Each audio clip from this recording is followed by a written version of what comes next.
2023 release ചെയ്ത ഒരു Japanese zombie survival മൂവിയാണ് സോം 100 bucket list of the dead. ഇതൊരു ആനിമെ ബേസ്ഡ് മൂവി കൂടിയാണ് കേട്ടോ. പെട്ടെന്നൊരു ദിവസം ജപ്പാൻ നാട് മുഴുവൻ സോംബി വൈറസ് പൊട്ടിപ്പുറപ്പെടുന്നു. എന്തായാലും ഉടനെ തന്നെ ചാവാൻ പോവില്ലേ? അതിനു മുന്നേ നമുക്ക് ഇഷ്ടമുള്ള കാര്യങ്ങൾ ചെയ്യാനായിട്ട് ഒരു ബക്കറ്റ് ലിസ്റ്റ് നമ്മുടെ ഹീറോ തയ്യാറാക്കുന്നു. ലിസ്റ്റ് പ്രകാരം തനിക്ക് ഇഷ്ടപ്പെട്ട കാര്യങ്ങളെല്ലാം ഈ പ്രശ്നത്തിനിടയിൽ കൂടി തന്നെ അവൻ നടപ്പാക്കാൻ നോക്കുകയാണ്. അവസാനം സോംബികളുടെ ഇടയിൽ കൂടി അവന് ഈ ആഗ്രഹമെല്ലാം സാധിക്കാൻ സാധിച്ചോ, അതോ അവന് സോംബിയായി മാറേണ്ടി വന്നോ? അതിനെ കുറിച്ചൊക്കെ വളരെ ഫണ്ണായിട്ട് പറഞ്ഞിരിക്കുന്ന ഒരു മൂവിയാണിത്. കൂടുതലൊക്കെ നമുക്ക് വീഡിയോ കണ്ടു തന്നെ അറിയാം. അപ്പോ എല്ലാവർക്കും എന്റെ ചാനലിലേക്ക് സ്വാഗതം.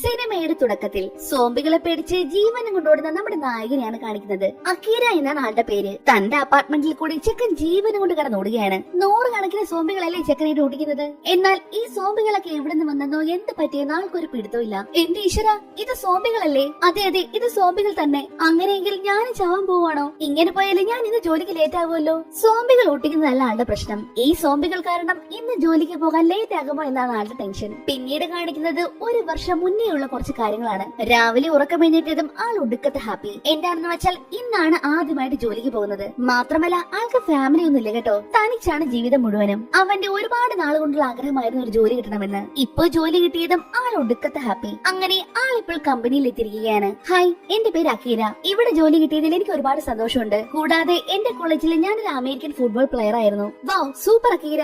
ദേ, ഇയാളാണ് നിന്റെ ചീഫ് കൊസൂക്കി. ഇനി മുതൽ കൊസൂക്കിയുടെ കീഴിലായിരിക്കും നിന്റെ ജോലി. അങ്ങനെ ആള് നല്ല ഹാപ്പി ആയിട്ട് ജോലിയിലേക്ക് പ്രവേശിക്കുന്നു. ഇതേ കമ്പനിയിൽ തന്നെ ജോലി ചെയ്യുന്ന ഒരു പെണ്ണാണ് സൗരി. കണ്ട മാത്രയിൽ തന്നെ ചെക്കൻ അവളെയും ഇഷ്ടപ്പെടുകയും ചെയ്തു. ഇതിൽ കൂടുതൽ പിന്നെ എന്ത് വേണം? ഇഷ്ടപ്പെട്ട സ്ഥലം, ഇഷ്ടപ്പെട്ട ജോലി, ഇപ്പോഴേ തൊട്ടടുത്തായിട്ട് ഇഷ്ടപ്പെട്ട ഒരു പെണ്ണും, എല്ലാം കൊണ്ടും ആൾ ഒടുക്കത്തെ ഹാപ്പി. അങ്ങനെ അന്ന് വൈകുന്നേരമായതും നമ്മുടെ അക്കീരയ്ക്ക് വേണ്ടി അവിടെ ഒരു വെൽക്കം പാർട്ടി നടക്കുകയാണ്. പാർട്ടി എല്ലാം കഴിഞ്ഞ് വീട്ടിലേക്ക് പോകാൻ നിൽക്കുമ്പോഴാണ് ചീഫിന്റെ വായിൽ നിന്നും ആളെന്ന സത്യം അറിയുന്നത്. എന്താ, വീട്ടിൽ പോയിട്ട് നാളെ വരാന്നോ? അതൊന്നും പറ്റില്ല, ഇന്നിപ്പോൾ തന്നെ കമ്പനിയിലേക്ക് പോയിക്കോളാം. ഇനി അങ്ങോട്ട് നിനക്ക് ഓവർ ടൈം ഡ്യൂട്ടി കാണും. ആ സത്യം പറഞ്ഞതും അവനാകെ തകർന്നു പോയി. ഫസ്റ്റ് ഡേ തന്നെ ഓവർ ടൈം ചെയ്യേണ്ടി വരുന്ന ഒരു അവസ്ഥയെ ഉണ്ടായിരുന്ന സന്തോഷം മുഴുവനും ആ ഒരൊറ്റ രാത്രി കൊണ്ട് ആൾക്കാർക്ക് നഷ്ടപ്പെട്ടു. ഇന്ന് തീരും നാളെ തീരും എന്ന് വെച്ചാൽ ദിവസം ഇത് തന്നെ അവസ്ഥ. ഉറക്കം പോലും ഇല്ലാതെ നേരം വെളുക്കുമ്പോഴാണ് തിരികെ തന്റെ അപ്പാർട്ട്മെന്റിലേക്ക് വരുന്നത് തന്നെ. പിറ്റേ ദിവസം ഓക്കെ ആകുമെന്ന് കരുതിയപ്പോഴോ ഇന്നലത്തേക്കാൾ മോശമായിരുന്നു ഇന്നത്തെ ദിവസം. ജോലിയുടെ മേലി ജോലി. നൈറ്റ് ഷിഫ്റ്റ് ആയത് കാരണം അവന്റെ ഉറക്കവും ഒരുക്കവും എല്ലാം അവിടെ തന്നെ.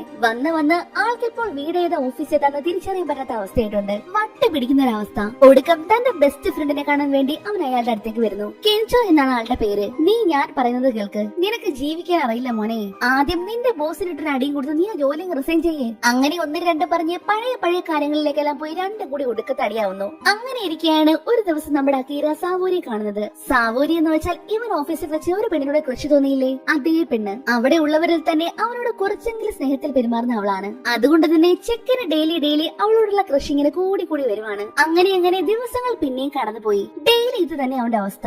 വന്ന് ഒന്ന് ചിരിക്കാൻ തന്നെ ആള് മറന്നു പോയിട്ടുണ്ട്. ഒരു റോബോട്ടിനെ പോലെ ഓഫീസിലേക്ക് പോകുന്നു, ജോലി ചെയ്യുന്നു, വരുന്നു. പിറ്റേന്ന് രാവിലെ അലാറം അടിച്ചതും കണ്ണ് തുറക്കാൻ പോലും അവന് വയ്യായിരുന്നു. എങ്കിലും എങ്ങനെയൊക്കെ എഴുന്നേറ്റ് റെഡിയായിട്ട് ജോലിക്ക് പോകാനായിട്ട് താഴേക്ക് വരുവാണ്. അന്നേരമാണ് ഒരു അപ്പൂപ്പൻ തറയിൽ കിടക്കുന്ന ആളെ എന്തോ ചെയ്യുന്നത് അവൻ കാണുന്നത്. അപ്പൂപ്പ, എന്തു പറ്റി? എന്താണ് ചെയ്യുന്നത്? അവനത് ചോദിച്ചതും അപ്പൂപ്പൻ തിരിഞ്ഞ കോലം കണ്ടോ? ഒരാളെ കടിച്ചു പറിച്ച് വായിൽ മുഴുവൻ അങ്ങേരുടെ മാംസമാണ്. അക്കീരെ കണ്ടതും അപ്പൂപ്പൻ അവന് പിറകെ വെച്ച് പിടിക്കാൻ തുടങ്ങി. എന്റെ ഈശ്വര, ഞാൻ എന്തായി കാണുന്നത്? അത് പറഞ്ഞ് ചെക്കൻ ജീവനും കൊണ്ട് ഓടാൻ തുടങ്ങി. എന്നാൽ അപ്പൂപ്പൻ മാത്രമല്ലായിരുന്നു, ആ അപ്പാർട്ട്മെന്റിലുള്ള സകല എണ്ണവും സോംബികളായി മാറിക്കൊണ്ടിരിക്കുവാണ്. അവൻ എന്ത് ചെയ്യണമെന്ന് പോലും അറിയില്ല.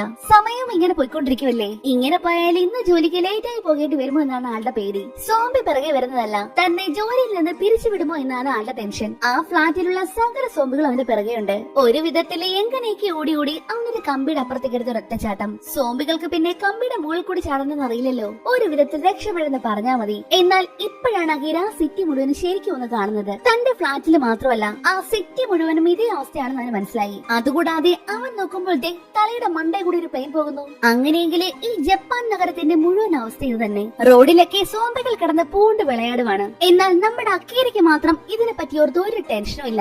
ആളിപ്പോൾ പണ്ടത്തെക്കാളും ഒടുക്കത്തെ ഹാപ്പി. എന്താണെന്നല്ലേ? ഹായ്, ഇന്നെനിക്ക് ജോലിക്ക് പോണ്ടല്ലോ, ഞാനിന്ന് ഫ്രീ ആണേ. അതും പറഞ്ഞ് ചെക്കൻ അവിടെ കിടന്ന് തുള്ളി ചാടുവാണ്. കൂട്ടിലടച്ചിട്ട് കിളിയെ തുറന്നുവിട്ടൊരു അവസ്ഥയായിരുന്നു അവൻ കണ്ടപ്പോൾ എന്ത് ചെയ്യണം എന്നറിയാതെ തുള്ളിച്ചാടി നടക്കുമ്പോഴാണ് തന്റെ ക്രഷായ സാവോനെ പറ്റി ഒരു ഓർമ്മ വരുന്നത്. അവളിപ്പോൾ എന്ത് ചെയ്യുമായിരിക്കും? അപ്പോൾ തന്നെ അവനൊരു മെസ്സേജ് അയച്ചു നോക്കുന്നു. തൊട്ട് പിറകെ തന്നെ ഈ സ്ഥലത്തേക്ക് വായെന്ന് പറഞ്ഞുള്ള ഒരു ലൊക്കേഷൻ അയച്ചു കൊടുത്തു. ഇതിൽ കൂടുതൽ എന്ത് വേണം? അങ്ങനെ സാവോനെ അയച്ച ലൊക്കേഷനിലേക്ക് പോകാൻ വേണ്ടി അവൻ പൈപ്പ് വഴി നിന്ന് താഴേക്ക് ഇറങ്ങാൻ തുടങ്ങി. അങ്ങനെ പോകുമ്പോഴാണ് ഒരു ഫ്ലാറ്റിൽ ഒരു കപ്പിൾസ് ഇരിക്കുന്ന അവൻ കാണുന്നത്. മാത്രമല്ല അതിലെ വൈഫ് പ്രഗ്നന്റും ആയിരുന്നു. നിങ്ങൾ ഇവിടെ തന്നെ സേഫ് ആയിരുന്നോ? തിരിച്ചു വരുമ്പോൾ ഞാൻ കഴിക്കാൻ എന്തെങ്കിലും കൊണ്ടുവരാം. അതും പറഞ്ഞ് അവൻ താഴെ ഇറങ്ങി ഒരു സൈക്കിളും എടുത്ത് അവിടുന്ന് പോകുന്നു. സൈക്കിളിൽ പോകുന്ന അക്കീരയെ കണ്ടതും സകല സോംബികളും അവന്റെ പിറകെ വെച്ച് പിടിക്കാൻ തുടങ്ങി. പക്ഷേ ചിക്കൻ കിടിലും ഒരു പ്ലെയർ ആയതുകൊണ്ട് തന്നെ ഒരു സോംബിക്ക് അവന് തൊടാൻ പറ്റിയില്ല. അങ്ങനെ ഒരു വിധത്തിൽ അവൻ സാവൂരി അയച്ച ലൊക്കേഷനിൽ എത്തിയിട്ടുണ്ട്. എന്നാൽ അക്കീരയെ കണ്ടതും എന്നെ രക്ഷിക്കണേ എന്ന് പറഞ്ഞ ആ പെണ്ണ് നില വിളിച്ച് കരയാൻ തുടങ്ങി. കാര്യം എന്താണെന്ന് അറിയാൻ വേണ്ടി അവൻ അവിടെയുള്ള മറ്റൊരു റൂം തുറന്ന് നോക്കിയപ്പോഴോ ഇവന്റെ കമ്പനിയിലെ ബോസില്ലേ അങ്ങേരുതേ ഒരു സോംബിയായി മാറി നിൽക്കുന്നു.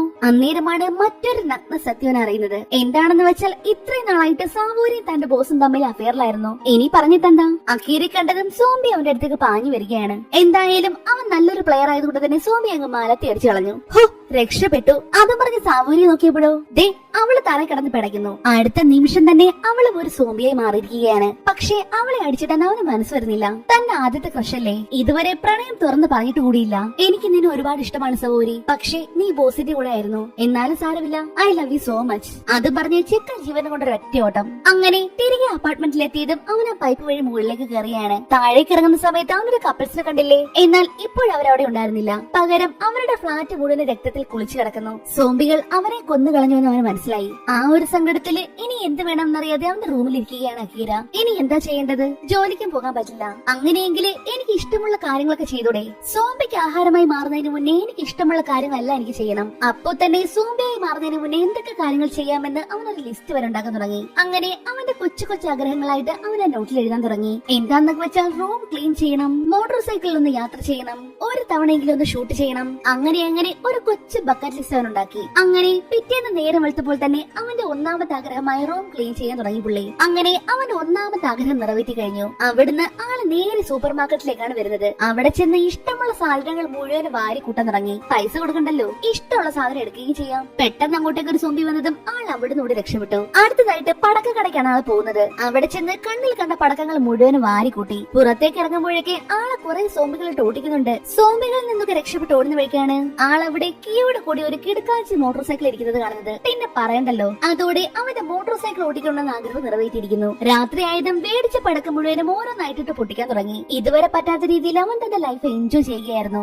അങ്ങനെ പിറ്റേന്നായതും ആള് ഫുഡ് പാചകം ചെയ്തോണ്ടിരിക്കുമ്പോഴാണ് ഉപ്പില്ല എന്നുള്ള കാര്യം മനസ്സിലാവുന്നത്. ഉപ്പില്ലാതെ എന്ത് ഫുഡല്ലേ? അത് കാരണം ഉപ്പ് മേടിക്കാനായിട്ട് ആള് വീണ്ടും സൂപ്പർ മാർക്കറ്റിലേക്ക് പോയി. എന്നാൽ അവിടെ എത്തിയപ്പോഴാണ് ആ മാർക്കറ്റിൽ വേറെ ആരുണ്ടെന്ന് അവന് മനസ്സിലായത്. നോക്കിയപ്പോഴോ സോംബിയാണെന്ന് കരുതി അങ്ങേര് നമ്മുടെ അക്കീരി ഒരു ഒറ്റ ചവിട്ട്. നിനക്ക് കടി കിട്ടിയിട്ടുണ്ടോ? സത്യമായിട്ടും എന്നെ ഒന്നും കടിച്ചിട്ടില്ല, ഞാൻ ഉപ്പ് മേടിക്കാൻ വന്നതാ. എന്നാൽ ഹെൽമെറ്റ് മാറ്റിയപ്പോഴാണ് അതൊരു പെണ്ണാണെന്ന് അവന് മനസ്സിലായത്. ചെക്കന് വീണ്ടും സ്പാർക്ക് അടിച്ചു. ഇവളുടെ പേര് സിസൂക്ക. ഇവളാണ് നമ്മുടെ ഈ മൂവിയിലെ ഹീറോയിൻ. മാത്രമല്ല പെണ്ണ് നല്ല ഫൈറ്റ് ആണ്. അങ്ങോട്ട് വന്ന സോംബികളെ മുഴുവനും അടിച്ച് തരിപ്പണാക്കി കളഞ്ഞു. ഇതിന്റെ ഇടയിൽ മറ്റൊരു സോംബി ഉള്ളിലേക്ക് കയറി വന്നതും അവള് തന്റെ കയ്യിലുണ്ടായിരുന്ന ഒരു മ്യൂസിക് ഓൺ ചെയ്ത് ആ ഡിവൈസ് ദൂരേക്ക് വലിച്ചെറിയുന്നു. ആ സോംബി ആണെങ്കിൽ ശബ്ദം കേട്ടതും അങ്ങോട്ടേക്ക് ഒരു ഒറ്റ ഓട്ടം. തനിക്ക് ഇത്രയും നന്നായിട്ട് ഫൈറ്റ് ചെയ്യാൻ അറിയാല്ലേ? അപ്പൊ സോംബികളെ ആകർഷിക്കുന്നത് സൗണ്ട് ആണ്. അതിപ്പോഴാ മനസ്സിലായത്. അതൊക്കെ പോട്ടെ, താൻ എന്റെ കൂടെ വരുന്നോ? നമുക്ക് ഒന്നിച്ച് ഫൈറ്റ് ചെയ്യാം. എന്നിട്ട് വേണം ഞാനും കൂടെ ചാവാൻ. ഇന്ന് തന്നെ നിന്നെ രക്ഷിക്കാൻ ഞാൻ വേണ്ടി വന്നു. നിന്റെ കൂടെ നിന്നാലേ ഇനിയും ആപത്ത് വിളിച്ചു വരുത്തും. അതുകൊണ്ട് എനിക്ക് എന്റെ വഴി, നിനക്ക് നിന്റെ വഴി. അതും പറഞ്ഞ് അവൾ അവിടെ നിന്ന് പോയി. കയ്യിൽ കിട്ടിയത് പോയെന്ന് കരുതി ആകെപ്പാടെ സങ്കടപ്പെട്ടിരിക്കുകയാണ് പുള്ളി. പെട്ടെന്നാണ് അവന് തന്റെ ബെസ്റ്റ് ഫ്രണ്ട് കെൻജോയുടെ കാര്യം ഓർമ്മ വരുന്നത്. അന്ന് വഴക്കിട്ട ശേഷം രണ്ടുപേരും പിന്നെ വിളിച്ചിട്ടേ ഇല്ല. ഇപ്പൊ അവന് എന്ത് പറ്റിയെന്നൊരു പിടുത്തമില്ലല്ലോ. അതറിയാൻ വേണ്ടി അവൻ അപ്പോൾ തന്നെ കെൻജോയെ വിളിച്ചു നോക്കുന്നു. പക്ഷേ പാവം ബെസ്റ്റ് ഫ്രണ്ടിന്റെ അവസ്ഥ കണ്ടില്ലേ? ആളൊരു ലവ് ഹോട്ടലിൽ കുടുങ്ങി പോയി കിടക്കുവാണ്. സോംബികൾ കാരണം പുറത്തേക്ക് ഇറങ്ങാൻ പറ്റാതെ ആൾ അവിടെ കുടുങ്ങി കിടക്കുമായിരുന്നു. എന്ത് ചെയ്യുമെന്ന് അറിയാതെ ആകെപ്പാടെ തേഞ്ഞിരിക്കുമ്പോഴാണ് നമ്മുടെ അക്കീര വിളിക്കുന്നത്. ചത്തോന്നറിയാൻ വിളിച്ചതാണോടാ? നീ എവിടെയാണെന്ന് പറ, അവിടെ വന്ന് ഞാൻ നിന്നെ രക്ഷിക്കാം. ഞാനിപ്പോൾ ലവ് ഹോട്ടലിലാടാ. അത് കേട്ടതും അക്കീര തന്റെ നോട്ടെടുത്ത് അടുത്ത ആഗ്രഹം എഴുതുന്നു. എന്താന്നല്ലേ? ബെസ്റ്റ് ഫ്രണ്ടിനെ രക്ഷിക്കണം. അതും അവന്റെ ഒരു ആഗ്രഹമാണ്. അങ്ങനെ തന്റെ ഗെയിമിന്റെ ഡ്രസ്സും ഹെൽമെറ്റും എല്ലാം ഇട്ടുകൊണ്ട് ആള് തന്റെ മോട്ടോർ സൈക്കിൾ അവിടേക്കുള്ള യാത്ര തുടങ്ങി. എന്നാൽ അവിടെ എത്തിയതും റോഡ് മുഴുവനും സോംബീസ്. ഒന്ന് സൂചി കൊത്താൻ പോലും ഇടയില്ല. പക്ഷേ ചിക്കൻ വെൽ പ്ലാൻഡ് ആയിട്ടാണ് വന്നിരിക്കുന്നത്. സോംബികളെ കണ്ടതും കയ്യിലുണ്ടായിരുന്ന ഒരു ബ്ലൂടൂത്ത് സ്പീക്കർ ഉണക്കി ദൂരേക്ക് വലിച്ചെറിയുന്നു. പാട്ട് കേട്ടതും സകല സോംബികളും അങ്ങോട്ടേക്ക് വെച്ച് പിടിക്കാനും തുടങ്ങി. ഈ ഗ്യാപ്പ് നോക്കി നമ്മുടെ അക്കീര മുന്നോട്ടേക്ക് പിമ്പിൽ വെച്ച് ഓടുവാണ്. എന്നാൽ കുറെ സോംബികൾ അവന്റെ പിറകെ ഉണ്ടായിരുന്നു. പക്ഷേ അവൻ അതൊരു പ്ലേ ഗ്രൗണ്ട് ആയിട്ട് സങ്കല്പിച്ചു. മുന്നിലേക്ക് വരുന്ന സോംബികളെല്ലാം ഒപ്പണം സാന്ന് കരുതി ഇടിച്ചു നിരത്തുവാണ്. അങ്ങനെ ഈ സോംബികളിൽ നിന്നെല്ലാം രക്ഷപ്പെട്ട ആൾ ഒരു വിധത്തിൽ ആ ഹോട്ടലിൽ എത്തിപ്പറ്റിയിട്ടുണ്ട്. ഇതേ സമയം പുറത്ത് ശബ്ദമൊന്നും കേൾക്കാത്തത് കാരണം കെൻജോ മെല്ലെ കഥവ് തുറന്നു നോക്കുന്നു. അപ്പോ ദേ നിൽക്കുന്ന അക്കീര. സോറിടാ, അന്ന് ഞാൻ നിന്നോട് അങ്ങനെ പറയാൻ പാടില്ലായിരുന്നു. അപ്പൊ നീ എന്നെ രക്ഷിക്കാൻ വന്നതാണല്ലേ? ഞാൻ സോറിടാ. അങ്ങനെ ഒരു വിധത്തിൽ രണ്ടുപേരും കൂടി സോംബികളുടെ കയ്യിൽ നിന്ന് രക്ഷപ്പെട്ട് പുറത്തേക്ക് വരുന്നു. ജസ്റ്റ് മിസ്സിനാടെ രക്ഷപ്പെട്ടെന്ന് വേണമെങ്കിൽ പറയാം. അവിടുന്ന് രണ്ടും കൂടി നേരെ ഒരു ഹോട്ടലിലേക്കാണ് വരുന്നത്. ഇപ്പോഴാണ് രണ്ടിന് സമാധാനമായത്. മാത്രമല്ല അവിടെയുള്ള ഫുഡൊക്കെ വാരി വലിച്ച് തിന്നാനും തുടങ്ങി. അങ്ങനെ ഓരോരോ കാര്യങ്ങൾ സംസാരിച്ചുകൊണ്ടിരിക്കുമ്പോഴാണ് അക്കീരയുടെ ബക്കറ്റ് ലിസ്റ്റ് കെൻജോ കാണുന്നത്. അതിലെ സൂപ്പർ ഹീറോ ആയിട്ട് എല്ലാവരും രക്ഷിക്കണമെന്ന് അവൻ എഴുതിയിട്ടുണ്ടായിരുന്നു. നിനക്ക് തന്നെ ഇതൊന്നും ഓവറായിട്ട് തോന്നില്ലേടാ? അങ്ങനെ പിറ്റേന്നായതും രണ്ടുപേരും ടോക്കിയോ വിടാൻ തീരുമാനിച്ചു. എങ്കിൽ പിന്നെ നമുക്ക് അക്യൂറത്തിലേക്ക് പോയാലോ? അവിടെ ഒരു സ്പെഷ്യൽ സൂട്ട് ഉണ്ട്. അതിട്ടാല് സ്രാവിന് പോലും കടിക്കാൻ പറ്റില്ല. ആ സൂട്ട് ഞാനിട്ടാൽ സോംബികൾക്കൊന്നും തന്നെ കടിക്കാൻ പറ്റില്ലല്ലോ. എനിക്ക് ഒരുപാട് പേരെ രക്ഷിക്കാനും പറ്റും. എന്നാൽ അവിടേക്ക് പോകുന്നതിന് മുന്നേ വിശപ്പിന് കഴിക്കാൻ എന്തെങ്കിലും വേണ്ടേ? അതിനുവേണ്ടി രണ്ടുപേരും കൂടി ഒരു കടയിലേക്ക് പോകാൻ നിൽക്കുമ്പോഴാണ് അവരുടെ മുന്നിലേക്ക് ഒരു ബസ് വന്ന് നിൽക്കുന്നത്. അതിന്റെ ഉള്ളിൽ നിന്നും കുറെ ആൾക്കാർ ഇറങ്ങി ഓടിയതും അവിടെ ഉണ്ടായിരുന്ന സോംബീസ് എല്ലാം കുറെ പേരെ ആക്രമിക്കുന്നു. ടോക്കിയോയിൽ നിന്നും രക്ഷപ്പെടാൻ ശ്രമിച്ച കുറച്ച് ആൾക്കാരായിരുന്നു അത്. അതിൽ തന്നെ കുറച്ച് പേര് അക്കീരയും കെച്ചുയും ചേർന്ന് അടുത്തുള്ള ഒരു സ്റ്റോറിനുള്ളിലേക്ക് കയറ്റി. രണ്ട് പെൺകുട്ടികളും ഒരു ബസ് ഡ്രൈവറും പിന്നെ നമ്മുടെ നായിക സിസൂക്ക. ഇവരെ ഇത്രയും പേരെയുമാണ് അവർ കടയ്ക്കുള്ളിലേക്ക് കയറ്റിയത്. ജസ്റ്റ് മിസ്സിനെ പെട്ടെന്ന് ഷട്ടർ പിടിച്ചിട്ടുകൊണ്ട് എല്ലാവരും കടിയേൽക്കാതെ രക്ഷപ്പെട്ടു. നിങ്ങൾ എങ്ങോട്ട് പോകുമായിരുന്നു? ഇവിടെ അടുത്തൊരു അക്വേറിയം ഉണ്ട്. അവിടെ ഒരുപാട് മീനുണ്ട്. അവിടെ എത്തിപ്പെട്ടാൽ പിന്നെ നമുക്ക് ഫുഡിന് കുറവൊന്നും വരില്ലല്ലോ. പക്ഷേ എല്ലാം എന്റെ തെറ്റാ. അതും പറഞ്ഞ് ആ ബസ് ഡ്രൈവർ പൊട്ടിക്കരയാൻ തുടങ്ങി. എന്നാൽ അയാളുടെ കയ്യിൽ കടിയേറ്റ പാട് മാത്രം ആരെ കണ്ടില്ല. ഇവിടെ കയറിയ കൂട്ടത്തിൽ മറ്റു രണ്ട് പെണ്ണുങ്ങളില്ലേ? രണ്ടുപേരും എയർ ഹോസ്റ്റസ്മാരായിരുന്നു. അതറിഞ്ഞത് മുതൽ അക്കീരയും കെഞ്ചും കൂടി രണ്ടെണ്ണത്തെ കൂടി വളയ്ക്കാൻ നോക്കുവാണ്. എന്നാൽ അക്കീരയ്ക്ക് അതിൽ പ്രാക്ടീസ് ഇല്ലാത്തത് കൊണ്ടും പെൺപിള്ളേരെ വളയ്ക്കുന്ന കാര്യത്തിൽ കെഞ്ചോ പുലിയായതുകൊണ്ടും ആ രണ്ടെണ്ണത്തെ അവനങ്ങ് വളച്ചെടുത്തു. പാവം ഇത്തവണ നമ്മുടെ അക്കീരയ്ക്ക് ഭാഗ്യമില്ല. അതിന്റെ സങ്കടത്തിലിരിക്കുമ്പോഴാണ് ആള് നമ്മുടെ സിസോക്കയെ കാണുന്നത്. ഹായ്, എന്റെ പേര് അക്കീര. തന്റെ പേരെന്താ? തനിക്ക് എങ്ങനാ ഈ സിറ്റുവേഷനിലും ഇത്ര ഹാപ്പി ആയിരിക്കാൻ പറ്റുന്നത്? അല്ലെങ്കിൽ നിങ്ങൾ ആണുങ്ങൾ അങ്ങനെയാ? അവർ രണ്ടുപേരും ഇങ്ങനെ സംസാരിച്ചുകൊണ്ടിരിക്കുമ്പോഴാണ് നേരത്തെ കൈക്ക് കടിയിട്ടിയ ഡ്രൈവറില്ലേ അയാൾ പതിയെ അവിടുന്ന് എഴുന്നേറ്റ് വരുന്നത്. എന്ന് വെച്ചാൽ ആളിപ്പോൾ സോംബിയായി മാറിയിരിക്കുന്നു. സോംബിയെ കണ്ടതും രണ്ടുപേരും കൂടി ജീവനം കൊണ്ട് ഓടാൻ തുടങ്ങി. ഇവിടെ ഇതേ സമയം ഈ മൂന്ന് പേരും കൂടി പാട്ടൊക്കെ ഇട്ട് ആർമാദിക്കുമായിരുന്നു. ശബ്ദം കേട്ടുകൊണ്ട് സോംബി നേരെ അങ്ങോട്ടേക്കാണ് വരുന്നത്. വന്ന പാട് അവനൊരു പെണ്ണിന്റെ കഴുത്തിനിട്ട് ഒറ്റ കടി. അന്തം വിട്ടുപോയ കെനിച്ചോ കാര്യം അറിയാതെ പിടിച്ചു മാറ്റാനായിട്ട് ചെന്നതും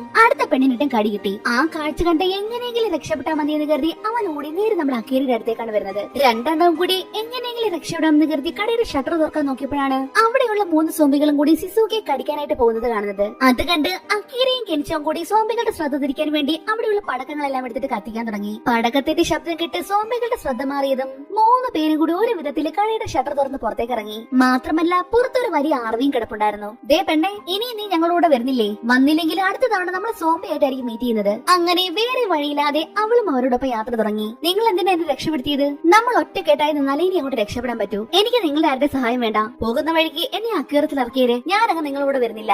അതൊന്നും പറയാൻ പറ്റില്ല. എന്റെ കൂട്ടുകാരന് കുറെ ആഗ്രഹങ്ങളുണ്ട്. പോകുന്ന വഴിക്ക് അതെല്ലാം സാധിച്ചിട്ടേ നമ്മൾ അക്യൂറത്തിലേക്ക് പോകുന്നുള്ളൂ. ഈ സിറ്റുവേഷനിലും നിങ്ങൾക്ക് ഇത്ര ഹാപ്പി ആയിരിക്കും എങ്ങനെ സാധിക്കുന്നു? എന്നെ കൊണ്ട് അതിന് പറ്റില്ല. എന്തായാലും നമ്മൾ എല്ലാവരും ഉടനെ മരിക്കാൻ പോവാ. അതിന്റെ ഇടയ്ക്ക് ഇങ്ങനെ ടെൻഷൻ അടിച്ചിരുന്നിട്ട് എന്താ കാര്യം? ഉള്ള ലൈഫ് എൻജോയ് ചെയ്യുക.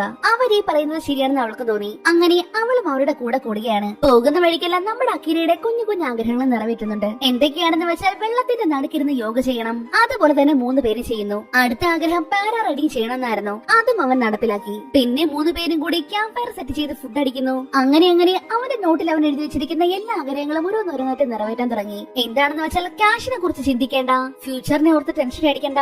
അതുകൊണ്ടാണ് അവർ ഇത്ര ഹാപ്പി ആയിട്ട് എല്ലാ മൊമെന്റ് എൻജോയ് ചെയ്യുന്നത്. ഇത്രയൊക്കെ ആയപ്പോൾ തന്നെ സിസൂക്ക അവരുമായിട്ട് നന്നായിട്ട് അറ്റാച്ച് ആവുകയും ചെയ്തു. ഇപ്പോ അവരുമായിട്ട് പിരിയാൻ അവൾക്ക് ഒട്ടും മനസ്സില്ലതാനും. അങ്ങനെ ഇപ്പോൾ അവരുടെ വാൻ നേരെ അക്യൂറത്തിലേക്ക് വന്നിരിക്കുകയാണ്. എന്നാൽ അടുത്തെത്താറായതും പെട്ടെന്നാണ് വാനിന്റെ ടയർ പഞ്ചർ ആവുന്നത്. ചെറുതായിട്ട് വണ്ടി ഒന്ന് ഇടിച്ചതും നമ്മുടെ അക്കീരയുടെ ബോധം വരെ പോയി. എന്നാൽ ഇതാരോ മനഃപൂർവ്വം ചെയ്ത പണി പോലുണ്ട്. അല്പനേരം കഴിഞ്ഞ് അവന് ബോധം വന്നത് ദേ മുന്നിലിരിക്കുന്നു തന്റെ ചീഫ്. ഏതാണെന്ന് വെച്ചാൽ കമ്പനിയിൽ വർക്ക് ചെയ്യുന്ന സമയത്തുള്ള അവന്റെ ചീഫില്ലേ, അതേ ചീഫ്. അങ്ങേരെ കണ്ടതും ചെക്കന്റെ കിളി മൊത്തം പോയി. Welcome back to my company Akira. ഞാൻ എന്റെ കമ്പനി ഇവിടെ സെറ്റ് ആക്കി. അതുകൊണ്ട് ഇനി മുതൽ എല്ലാവരും ഇവിടെ തന്നെ വർക്ക് ചെയ്തോണം. വാ, ഞാൻ നമ്മുടെ കമ്പനി മുഴുവൻ നിനക്ക് കാണിച്ചു തരാം. അത് പറഞ്ഞ് അയാൾ അവരെ അവിടെ മുഴുവൻ ചുറ്റി കാണിക്കുന്നു. അന്നേരമാണ് അക്കീരയുടെ അപ്പാർട്ട്മെന്റിൽ ഉണ്ടായിരുന്ന 2 കപ്പിൾസ് ഇല്ലേ, അതിൽ ഒരു ലേഡി പ്രഗ്നന്റ് ആയിരുന്നു. മരിച്ചെന്ന് കരുതി അവർ ദേ ഇരിക്കുന്നു. കെൻചോയും സിസൂക്കയും അവിടെ തന്നെ വർക്ക് ചെയ്യാൻ തുടങ്ങിയിട്ടുണ്ട്. അക്കീരയ്ക്കാണെങ്കിൽ വീണ്ടും ആ കമ്പനിയിൽ വന്നു പെട്ടു എന്നുള്ള കാര്യം വിശ്വസിക്കാനേ പറ്റുന്നില്ല. ഇവിടെ നിൽക്കുന്നവർക്ക് ഫുഡിന്റെ കാര്യത്തിൽ ഒരു ടെൻഷനും വേണ്ട. അത്രയും മീനുകൾ ഇവിടെ ഉണ്ട്. ഇവിടെ ഞാനൊരു പരസ്യത്തിന്റെ ഷൂട്ടിന് വേണ്ടി വന്നതായിരുന്നു. അന്നേരം ആ സോംബി ഔട്ട് ബ്രേക്ക് ഉണ്ടാകുന്നത്. പിന്നെ ഇവിടെ തന്നെ സെറ്റായി. എന്ന് വെച്ചാൽ ഇവിടെ നിന്നാൽ ഫുഡിന് ഒരു പഞ്ഞമില്ലല്ലോ. അങ്ങനെ അവനെയും കൂട്ടി അയാൾ മറ്റൊരിടത്തേക്ക് വരുന്നു. നോക്കിയപ്പോൾ അവിടെ മുഴുവൻ സോംബി അടച്ചു വെച്ചേക്കുന്നു. ഈ സമയത്താണ് ഫുഡുമായിട്ട് ഒരു ട്രക്ക് അങ്ങോട്ടേക്ക് വരുന്നത്. ട്രക്ക് വന്നതും മൈക്രോഫോൺ വഴി ശബ്ദമുണ്ടാക്കി സോംബികളെല്ലാം കൂടി ഒരു സൈഡിലേക്ക് അങ്ങ് മാറ്റി. ഈ ഗ്യാപ്പിൽ ട്രക്ക് ഉള്ളിലേക്ക് കയറിയതും സോംബികളെല്ലാം വീണ്ടും പഴയതുപോലെ വന്ന് നിൽക്കുന്നു. ഈ സോംബികൾ ഇവിടുത്തെ ഒരു സെക്യൂരിറ്റി ഗാർഡ്സ് പോലെയാണ്. ഇവരെവിടെ ഉണ്ടെങ്കിൽ പുറത്തു നിന്ന് ഒരുത്തരം വന്ന് നമ്മുടെ ഫുഡ് അടിച്ചോണ്ട് പോകില്ല. എനിക്കിവിടെ വീണ്ടും ജോലി ചെയ്യാൻ പറ്റില്ല. ഇനിയും ചെയ്തു തീർക്കാനുള്ള കുറെ കാര്യങ്ങളുണ്ട്. നീ എന്താ തമാശ പറയുകയാണോ? ഒരു കാര്യം ഓർത്തോ, നിന്റെ ഫ്രണ്ട്സ് ഇപ്പോൾ എന്റെ അടുത്താ. ഇവിടെ നിൽക്കുന്നതാ നിങ്ങൾക്ക് സേഫ്. പുറത്തേക്ക് പോയി അവരുടെ ജീവൻ ആപത്തിലാക്കാനാണ് നിന്റെ തീരുമാനം. അങ്ങനെ ഒരു കാര്യങ്ങൾ പറഞ്ഞ് അയാൾ അവന്റെ മനസ്സ് മാറ്റുന്നു. അക്കീര വീണ്ടും അയാളുടെ കൂടെ കൂടിയിരിക്കുന്നത് കെൻചോയ്ക്ക് ഒട്ടും പിടിച്ചിട്ടില്ല. മാത്രമല്ല ഇവർക്ക് കഴിക്കാൻ വേണ്ടി വളരെ കുറച്ച് ഫുഡാണ് അയാൾ കൊടുക്കുന്നത്. എന്നാൽ അങ്ങേരാണെങ്കിലോ ലാവിഷായിട്ട് ഇഷ്ടമുള്ളതുപോലെ ഫുഡ് അടിച്ചു കയറ്റുന്നു. ഇതൊക്കെ കണ്ടതും കെൻചോയ്ക്ക് നല്ല ദേഷ്യം വരുന്നുണ്ട്.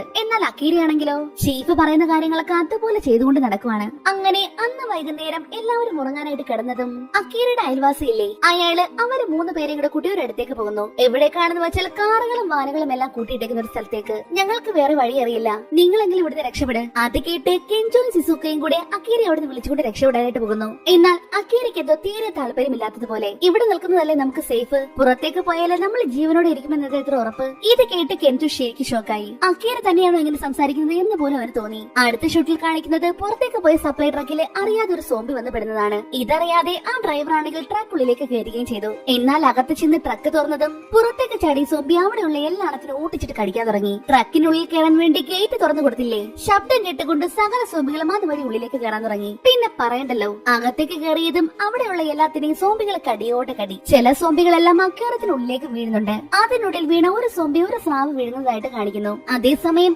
ഇവിടെ അക്കീരയാണെങ്കിൽ അങ്ങേർക്ക് വേണ്ടി ചത്ത് കിടന്ന് പണിയെടുക്കുവാണ്. അന്നേരമാണ് കെൻചോ സിസുക്കയും കൂടി അങ്ങോട്ടേക്ക് വരുന്നത്. ഇല്ല, ഇവിടെ നിൽക്കുന്നത് നമുക്ക് സേഫ്. അത് കേട്ടുകൊണ്ട് അവൾ അവന്റെ ലിസ്റ്റ് എടുത്ത് കാണിക്കുന്നു. അപ്പൊ ഇതെല്ലാം എന്താ? ഇത്രയും ദിവസം നീ ഹാപ്പി ആയിട്ടല്ലേ ഇരുന്നത്, ഇപ്പോഴാണോ നിനക്ക് സേഫ് ആയിട്ടിരിക്കണമെന്ന് തോന്നുന്നത്? ഇതൊക്കെ നിന്റെ മനസ്സിന് തോന്നൽ അക്കീര. ഇനിയും നിനക്ക് നിറവേറ്റാനായിട്ട് ഒരുപാട് ആഗ്രഹങ്ങളുണ്ട്. ഇത് കേട്ടതും ആ ചീഫ് ഇങ്ങോട്ടേക്ക് വന്ന ആ ലിസ്റ്റ് എടുത്ത് തറയിലേക്ക് ഒറ്റയേറ്. എന്നാൽ ആ കാഴ്ച കണ്ടതും അക്കീരയ്ക്ക് നല്ല ദേഷ്യം വരുന്നു. തന്റെ കൂടെയുള്ള എന്റെ ജോലി മതിയായി, ഇനി മുതൽ എനിക്ക് ഇഷ്ടമുള്ളതുപോലെ ഞാൻ ജീവിക്കും. ഇവിടെ കിടന്ന് ഇങ്ങനെ പണിയെടുക്കുന്നതല്ലേ നല്ലതേ, സോംബിയായിട്ട് ജീവിക്കുന്നതാ. ഇതൊക്കെ കേട്ട് ചീഫ് ആകെ അന്തം വിട്ട് കുന്തം വിളിയും പോലെ ഇരിക്കുവാണ്. പെട്ടെന്നാണ് അങ്ങോട്ടേക്ക് സോംബീസ് എല്ലാം കൂടി ഓടി വരുന്നത്. സോംബികളെ കണ്ടതും ചീഫ് ആണെങ്കിൽ തന്റെ കൂടെ ഉണ്ടായിരുന്ന 2 പേരും മുന്നോട്ടേക്ക് തള്ളിയിട്ട് ഒറ്റ ഓട്ടം. എന്നാൽ അക്കീരയും കെച്ചും കൂടി ബാക്കി ഉണ്ടായിരുന്ന ആൾക്കാരെല്ലാം കൂടി ഒരു മുറിയിൽ കയറ്റി കഥ കടച്ചു. ഇതേ മുറിയിൽ തന്നെയാണ് നമ്മുടെ ചീഫ് ഒളിച്ചിരിക്കുന്നത്. ചീഫിനെ കണ്ടതും കെച്ചു നന്നായിട്ട് ദേഷ്യപ്പെടാൻ തുടങ്ങി. എന്നാൽ പെട്ടെന്നാണ് ഒരു സ്രാവ് അങ്ങോട്ടേക്ക് ചാടി വീഴുന്നത്. ആ കാഴ്ച കണ്ട് സകല എണ്ണോ ഞെട്ടിപ്പോയി. കാരണം അത് വെറും ഒരു സ്രാവല്ല, ഒരു സോംബി സ്രാവായിരുന്നു. നേരത്തെ അക്കീറത്തിൽ വീണ ഒരു സോംബി ഒരു സ്രാവ് കഴിച്ചില്ലേ, ആ സ്രാവാണ് ദേ ഇങ്ങനായി മാറിയിരിക്കുന്നത്. പിന്നെയുള്ള ഒരു ആശ്വാസം സ്രാവിന് നടക്കാൻ പറ്റില്ലല്ലോ. എന്നാൽ അങ്ങനെ കരുതി ആശ്വസിച്ചിരിക്കുമ്പോഴാണ് ദേ സ്രാവിന് ഇവിടുന്നാണ്ടൊക്കെ കാലുകൾ പൊട്ടിമുളച്ചു വരുന്നു. എന്താണെന്ന് വെച്ചാൽ കുറച്ച് സോംബികളെ സ്രാവ് വിഴുങ്ങിയില്ലേ, ആ സോംബികളുടെ കാലാണിത്. മാത്രമല്ല ദേ ആ കാലം കൊണ്ട് മുന്നോട്ടേക്ക് നടന്നു വരുന്നു.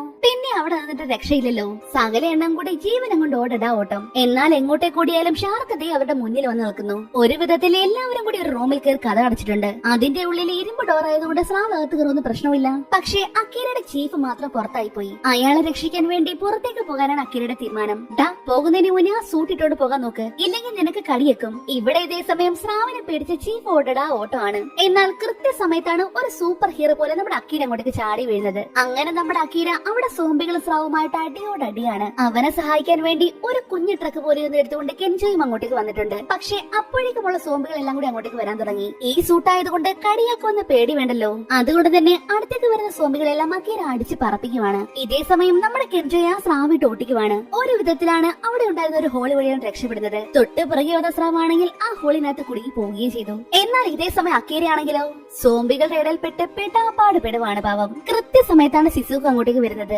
മാത്രമല്ല അവളുടെ 2 കയ്യിൽ സ്പീക്കർ ഉണ്ടായിരുന്നു. ശബ്ദം കേട്ട് അങ്ങോട്ടേക്ക് സോംബികൾ വന്നതും അവൾ ആ സ്പീക്കർ എടുത്ത് വെള്ളത്തിലേക്ക് ഒരു ഒറ്റയേറ്. അതോടെ അങ്ങോട്ടേക്ക് ഓടി വന്ന സോംബികളെല്ലാം വെള്ളത്തിലേക്ക് എടുത്ത് ചാടാൻ തുടങ്ങി. രക്ഷപ്പെട്ടു എന്ന് കരുതിയിരിക്കുമ്പോഴാണ് മധുരം ഉടച്ചുകൊണ്ട് ആ സ്രാവ് അങ്ങോട്ടേക്ക് വരുന്നത്. അത് കണ്ടുകൊണ്ട് അക്കീര അതുമായിട്ട് ഒടുക്കത്തെ ഫൈറ്റ്. പെട്ടെന്നാണ് സിസുക്കി ഒരു ബുദ്ധി തോന്നുന്നത്. അവൾ അവിടെ കിടന്ന 2 ബാറ്ററി പെട്ടെന്ന് കയ്യിലേക്ക് എടുക്കുന്നു. ഇതെങ്ങനെയെങ്കിലും അക്കിയുടെ കയ്യിൽ കൊടുക്കണം. അവൻ ഇട്ടിരിക്കുന്ന സ്യൂട്ട് സ്റ്റീലിന്റെ അല്ലേ, ചിലപ്പോ അവനെ കൊണ്ട് സ്രാവിന് ഷോക്ക് കൊടുക്കാൻ പറ്റിയാലോ, അതിനെ അങ്ങനെ കൊല്ലാൻ പറ്റൂ. അത് കേട്ട് കെഞ്ചു ആ ബാറ്ററി എടുത്ത് അക്കിയുടെ കയ്യിലേക്ക് എറിഞ്ഞു കൊടുക്കുന്നു. അവനും ഒരു സൂപ്പർ ഹീറോയെ പോലെ അത് ചാടി പിടിച്ച ശേഷം സ്രാവിന്റെ മൂക്കിനിട്ടൊരൊറ്റ കുത്ത്. അതോടെ ഷോക്ക് അടിച്ച കാക്കയെ പോലെ സ്രാവ് ചത്ത താഴേക്ക് വീണു. എന്തോ അങ്ങനെ എന്തൊക്കെയോ കാട്ടിക്കൂട്ടി ഒരു വിധത്തിൽ എല്ലാവരും രക്ഷപ്പെട്ടിട്ടുണ്ട്. പുറത്തേക്ക് വന്ന ഓരോരുത്തരും അവിടെ ഉണ്ടായിരുന്ന ഓരോരോ വണ്ടികളിലായിട്ട് കയറി രക്ഷപ്പെടാൻ തുടങ്ങി. അക്കീര, സിസുക, കെഞ്ചോ അവർ 3 പേരും അവരുടെ പഴയ വണ്ടിയിൽ യാത്ര തുടങ്ങി. പക്ഷേ നമ്മുടെ ചീഫിന് അത് അങ്ങോട്ട് പിടിച്ചില്ല. നിങ്ങൾ എല്ലാവരും എന്റെ കൂടെ ജോലി ചെയ്തേ പറ്റൂ, അതാ നിങ്ങൾക്ക് നല്ലത്. ഇനി ആരും നിങ്ങളുടെ കൂടെ ജോലി ചെയ്യാൻ പോകുന്നില്ല. ജീവിക്കണമെങ്കിലേ സ്വന്തമായിട്ട് കഷ്ടപ്പെടേണ്ടി വരും. ഇനി മുതൽ ഞങ്ങൾ ഞങ്ങളുടെ ലൈഫ് ഹാപ്പി ആയിട്ട് ജീവിക്കാൻ പോവാം. അത് പറഞ്ഞ് തങ്ങളുടെ അറിവ് എടുത്തുകൊണ്ട് അവർ അവരുടെ പാട് നോക്കിപ്പോയി. അങ്ങനെ ആ ഒരു സീന് കാണിച്ചുകൊണ്ട് ഈ മൂവി ഇവിടെ അവസാനിക്കുകയാണ്. നിങ്ങൾക്ക് ഈ മൂവി ഇഷ്ടമായെങ്കിൽ ഒന്ന് ലൈക്ക് ചെയ്തേക്കണേ. മറ്റൊരു അടിപൊളി വീഡിയോയുമായി വീണ്ടും കാണും വരെ നന്ദി.